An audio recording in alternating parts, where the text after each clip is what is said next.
ये पहाड़ी है और यही रास्ता है यही। और अभी जो है हम लोग 14,000 फीट की ऊंचाई पे है, 14,000 फीट की ऊंचाई पे। यहाँ से एक जिप्सी जो है वो बागडोगरा जाता था और वहाँ से वो ट्रेन से अपने घर जाते थे। 2 जवान जो है उनका सारा सामान लेके जाते थे मरने के बाद।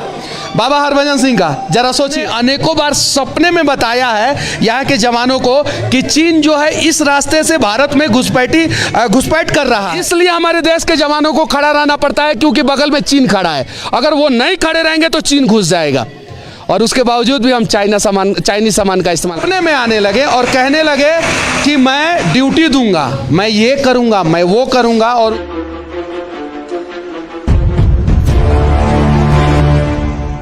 आस्था विज्ञान पे कैसे भारी पड़ जाता है उसकी कहानी आज मैं 14,000 फीट की ऊंचाई से आप लोगों को बताने जा रहा हूं। अभी मैं चीन और भारत के बॉर्डर पे हूं और यहाँ पे बाबा हरभजन सिंह का ये मंदिर है। ये मंदिर के बारे में आज मैं बताऊंगा, आज मैं आस्था के बारे में बताऊंगा। ऐसा मान्यता है कि बाबा हरभजन सिंह का जन्म जो है वो 1946 में पाकिस्तान में हुआ था। 1966 में वो इंडियन आर्मी ज्वाइन किए और वो पंजाब रेजिमेंट में थे। 1968 में उनका देहांत हो गया। वो कैसे?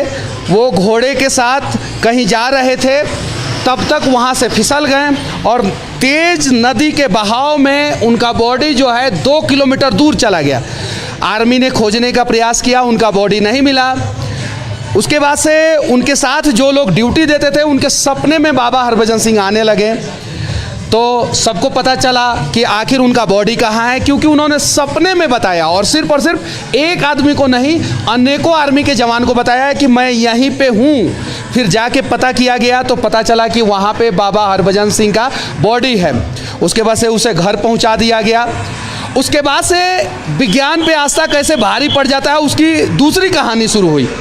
वो ऐसे कि वो सपने में आने लगे और कहने लगे कि मैं ड्यूटी दूंगा, मैं ये करूंगा, मैं वो करूंगा। और उसके बाद से उनका ये लिविंग रूम बनाया गया, उनका ये ऑफिस बनाया गया और वो ड्यूटी देना शुरू किए।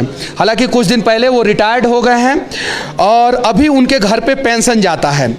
ड्यूटी के दौरान 3 महीने की छुट्टी जैसे आर्मी के जवानों को मिलती है वैसे उनको भी मिलती थी।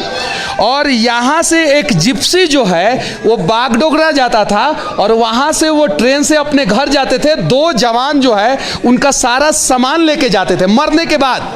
बाबा हरभजन सिंह का जरा सोचिए। और जो 2 जवान जाते थे वो लोग कहते थे कि ऐसा महसूस होता है कि सीट पे कोई बैठा है। ये उनका लिविंग रूम है। हर दिन जो है इसमें चादर बदला जाता है, हर दिन, क्योंकि ऐसा लगता था कि चादर पे जो है सिलवटे जो है वो आ जाता था। ये उनका ऑफिस है बाबा हरभजन सिंह का यही। और यही वो जगह है जहाँ पे आस्था विज्ञान पे भारी पड़ जाता है। और हिंदुस्तान में ऐसे अनेकों जगह है और इन सब जगहों पे हमें आना चाहिए। इन सब चीज़ों के बारे में चर्चा होना चाहिए, इन सब चीज़ों के बारे में किताबों में पढ़ाया जाना चाहिए। देश के लोगों को इन सब चीज़ों के बारे में जानकारी होना चाहिए। और ये मंदिर बनाया गया 9 किलोमीटर की दूरी पे। उनका जो समाधि स्थल है यहाँ से 9 किलोमीटर दूर है, लेकिन वहाँ पे जाने में लोगों को थोड़ा सा तकलीफ होता है, दिक्कत होता है, इसलिए यहाँ पे उनका मंदिर बनाया गया। और इस मंदिर की एक और कहानी है, एक और खासियत है। कहा जाता है कि अगर इस मंदिर का जल आप अपने घर पे लेके जाते हैं और किसी का सीरियस तबीयत खराब है और उसे 21 दिन तक लगातार वो जल पिलाते हैं और उस 21 दिन के दौरान आपके घर में कोई भी मदिरा पान या नॉनवेज का सेवन नहीं करता है तो तबीयत ठीक हो जाता है। ऐसा कहावत है, मान्यता है। और यहाँ के आर्मी के जवान मतलब कि इनके बारे में अभी भी बताते हैं कि ऐसा लगता था कि बाबा हरभजन सिंह जिस चेक पोस्ट पे उनका ड्यूटी होता था वहाँ पे तैनात है। और उन्होंने अनेकों बार सपने में बताया है यहाँ के जवानों को कि चीन जो है इस रास्ते से भारत में घुसपैठ कर रहा है। और वहाँ पे जाके देखा गया है तो ये बात सत्य निकला है। तो यही वो जगह है जहाँ पे आस्था जो है वो विज्ञान पे भारी पड़ गया है और यहाँ पे पूजा होता है, यहाँ पे प्रसाद भी मिलता है और ये मतलब कि जो भी सिक्किम आता है, नथुला आता है, वो यहाँ पे ज़रूर आता है, इसके बारे में जानने का प्रयास ज़रूर करता है और इनके बारे में जो है जगह जगह पे जो है लिखा हुआ है, जगह जगह पे जो है मतलब इनका फ़ोटो लगाया गया है, स्टैचू लगाया गया है और यहाँ पे ये जो रिमूव योर शूज़ हेयर, ये जो पंजाबी लोगों का जो एक फ्लैग होता है, चूँकि बाबा हरभजन सिंह जो है वो पंजाबी थे, तो ये फ्लैग है और यहाँ पे हमारा मराठा रेजिमेंट रहता है और यहाँ पे उनके बारे में पूरी जानकारी जो मैंने आप लोगों को बताया वो लिखा हुआ है। ये पूरी जानकारी ये देख सकते हैं। 11 नवंबर 1982 को ये नया मंदिर का निर्माण कराया गया, 11 नवंबर 1982 को। और देखिए इन पहाड़ियों में आज तो थोड़ा बहुत रास्ता बन गया, उस समय जो है ना घोड़ा और खच्चर के अलावा जो है कोई साधन नहीं होता था। उस समय हमारे देश के जवान ड्यूटी करते थे, आज भी ड्यूटी करते हैं और जब तक देश रहेगा तब तक हमारे देश के जवान जो है ड्यूटी करेंगे। तो बस बाबा हरभजन सिंह की ये कहानी आप लोगों को कैसी लगी, उनके बारे में आप लोग क्या सोचते हैं, कमेंट करके ज़रूर बताना। और देखिए थोड़ा थोड़ा जो है धुंध जो है वो साफ़ हो रहा है, तो देखिए ये पहाड़ी है और यही रास्ता है यहीं, और अभी जो है हम लोग 14,000 फीट की ऊंचाई पे, 14,000 फीट की ऊंचाई पे। बाबा हरभजन सिंह का जन्म 30 अगस्त 1946 में जिला गुजरेवाला वर्तमान पाकिस्तान के सरदाना गांव में हुआ था। 9 फरवरी 1966 को ये भारतीय सेना की पंजाब रेजिमेंट में सिपाही के रूप में भर्ती हुए थे और उसके बाद से सन 1968 में 23 पंजाब के साथ पूर्वी सिक्किम में सेवारत बाबा जी का देहांत 4 अक्टूबर 1968 को उस समय हुआ जब वो घोड़े के एक काफिला को तुकुला से डोइंग ले जा रहे थे। यह घटना उस समय हुई जब वे फिसल कर एक नाले में गिर गए। पानी की तेज धारा में उनका शरीर घटना स्थल से 2 किलोमीटर दूर चला गया।